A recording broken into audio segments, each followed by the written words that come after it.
Under current किसे कहते हैं, इस रिजल्ट ने दिखा दिया है। हमारे साथ अमृत तिवारी लगातार मौजूद हैं। अमृत, हमें दिखा रहे हैं कि किसी भी पल फडणवीस पहुंच सकते हैं, क्योंकि पूरी रणनीति उनकी रही, सबको साथ लेकर चलने की रणनीति यहां पर सफल रही।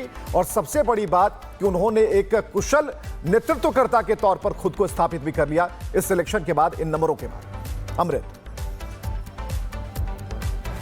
बिल्कुल बिल्कुल आपने सही कहा विवेक। इस जीत में मुख्यमंत्री देवेंद्र फडणवीस की कोशिश और उनकी जो कोशिश है वो एक बड़ा फैक्टर है, और यही वजह है कि यहाँ पर आप देखें गहमा गहमी का आलम छाया हुआ है। लगातार यहाँ पर नेता पहुँच रहे हैं और ये तस्वीर हम आपको दिखा रहे हैं। यहाँ पर एक एक करके जो बड़े चेहरे हैं वो यहाँ पर पहुँच रहे हैं। सबसे बड़ी बात यह है कि नारेबाजी और इन सब के बीच देखिए ढोल नगाड़े की आवाज़ भी अब यहाँ पर सीधे तौर पर आप सुन सकते हैं। उत्साह जो है बीजेपी कार्यकर्ताओं में ज़बरदस्त देखने को मिल रहा है, और निश्चित तौर पर ये जीत मुख्यमंत्री देवेंद्र फडणवीस की जीत भी मानी जा रही है। यहाँ पर जो तमाम नेता हैं एक एक करके पहुँच रहे हैं और अपनी बात रख रहे हैं। ये जीत बड़ी है, जरा आप देखिए, उत्साह देखिए और नारेबाजी देखिए, इसके साथ साथ ढोल नगाड़े की आवाज़ भी सीधे तौर पर आप सुनेंगे। ये बड़ी बात है आज बीजेपी के लिए, बीजेपी खेमे के लिए। और कुछ लोगों से भी हम बात करेंगे यहाँ पर जो कार्यकर्ता है।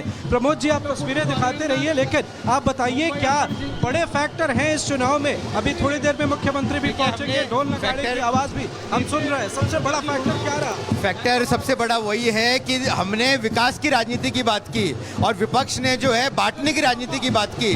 जनता ने बांटने की राजनीति को ठुकरा दिया और विकास की राजनीति का समर्थन किया। यही सबसे बड़ा फैक्टर है। तो ये सीधे तौर पर कहना है, ये उत्साह है। और इस उत्साह के बीच देखिए एक एक करके जो चेहरे हैं बीजेपी के बड़े चेहरे वे यहाँ पर पहुँच रहे हैं, और ढोल नगाड़े की आवाज़ सीधे तौर पर आप सुन सकते हैं। यहाँ पर पूरी तैयारी, और इन तैयारियों के बीच उत्साह गजब का देखने को मिल रहा है बीजेपी कार्यकर्ताओं में। और देखिए यहाँ पर हम आपको एक तरफ, प्रमोद जी सीधे आप इधर की तस्वीर दिखाएं, अपने दाहिने तरफ की तस्वीर दिखाएं, सीधे ये तस्वीर दिखाएं। देखिए यहाँ पर एक एक करके नेता पहुँच रहे हैं और उत्साह की ये तस्वीर हम आपको दिखा रहे हैं लगातार। लेकिन आइए सुनते हैं। नए अध्याय के अंदर माननीय देवेंद्र फडणवीस जी साहब के नेतृत्व में मुंबई में जो मुंबई के लोगों को चाहिए था वो सारा मुंबई के लोगों को मिलेगा। बड़ा फैक्टर क्या रहा, क्या कारण रहा? विकास का काम, और जो उनका ये जिस तरह से वो तुष्टीकरण की नीति के लिए उद्धव ठाकरे जी ने विधानसभा और लोकसभा में समझौता किया था, उससे लोगों को समझ में आ गया कि भारत का और मुंबई की रक्षा कौन कर सकता है। संजय राउत कहते हैं कि जो भी लोग विधानसभा में थे, जो वोटर थे, उनका नाम हटा दिया गया। उधर उद्धव ठाकरे कहते हैं कि हाथ में जो लगी हुई स्याही थी उसको मिटाया। उनको कुछ तो कहना पड़ेगा। मंगलजी, आज जसं बघितलं गेलं की मराठी अमराठी हा सगळा एवढं रंगवलं गेलं, मुंबई वाचवण्याची वेळ आली, सगळ्या गोष्टी झाल्या, पण अजिबात प्रतिसाद तसा दिसला नाही भावनिक राजकारणाला। हे भावनिक राजकारण चालत नाही ना, ते भाषणामध्ये चालू शकतं। लोकांना विकास कार्य हवा है, लोकांना आपलं जीवनमान चांगला हवा है, ते माननीय देवेंद्र फडणवीस। चलिए, विकास ही वो पैमाना है जिसकी बात यहां पर करते हुए नजर आ रहे हैं कि विकास ही जीत का पैमाना है। इधर नागपुर में बीजेपी ने इतिहास लिख दिया। जो काम 2017 में हुआ था 2026 में वही रिपीट हुआ। कैसे रिपीट हुआ? नागपुर में बीजेपी ने फतह हासिल कर ली। पूरी डिटेल रिपोर्ट आपको दिखा ली जाए।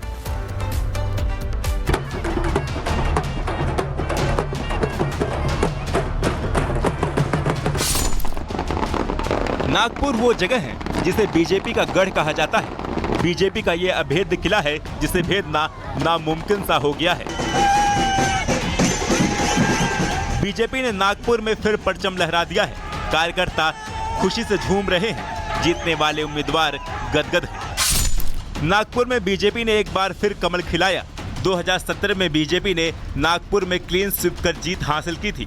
इसके बाद भी इस बार भी बीजेपी ने सेम टू सेम रिपीट किया। नागपुर को बीजेपी का अभेद किला यूं ही नहीं कहा जाता।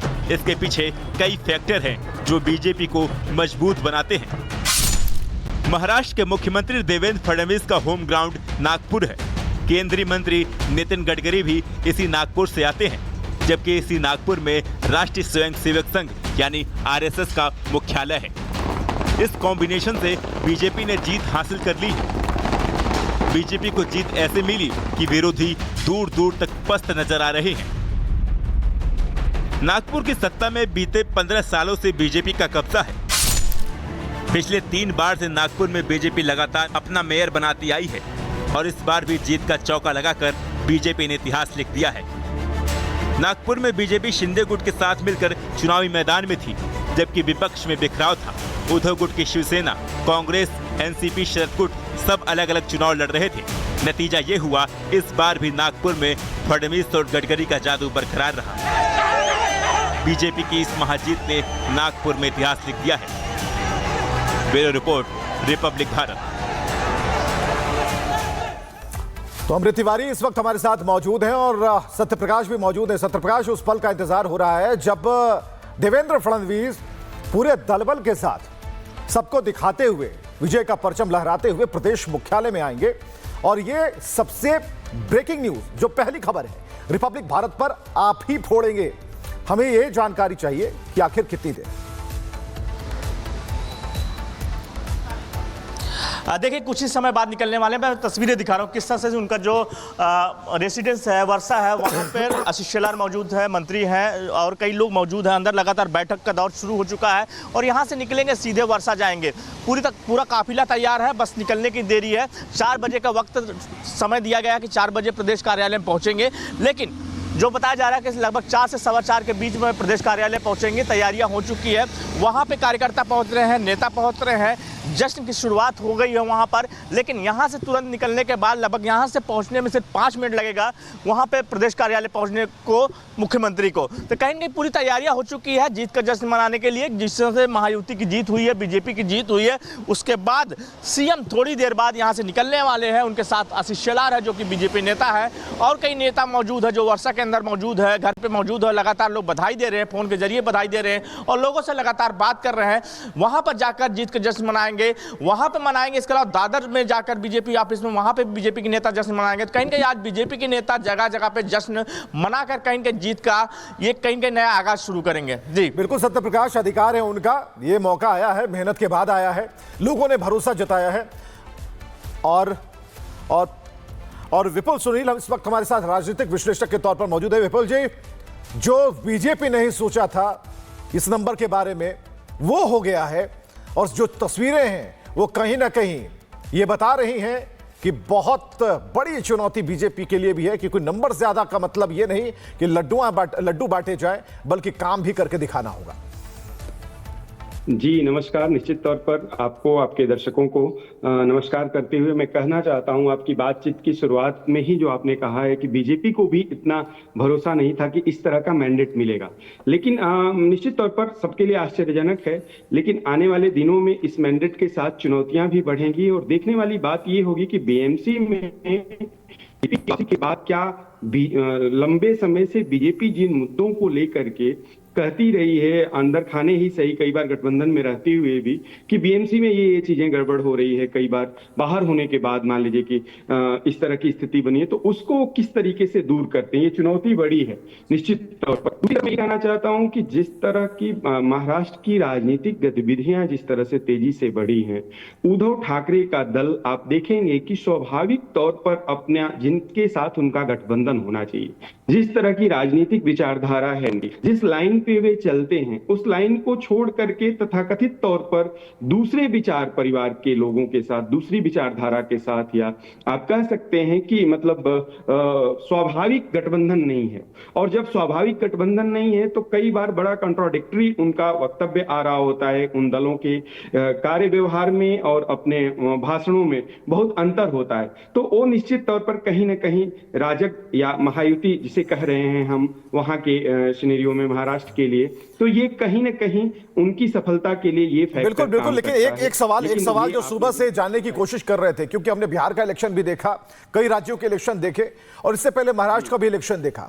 हम उन फैक्टर्स को ढूंढ रहे थे, क्योंकि बिहार की जब बात हो रही थी तो तब हम लोगों ने महिला फैक्टर निकाला कि हाँ, महिलाएं जो थी साइलेंट वोटर्स थी, जो वोट परसेंट है उस तरीके से बढ़ा।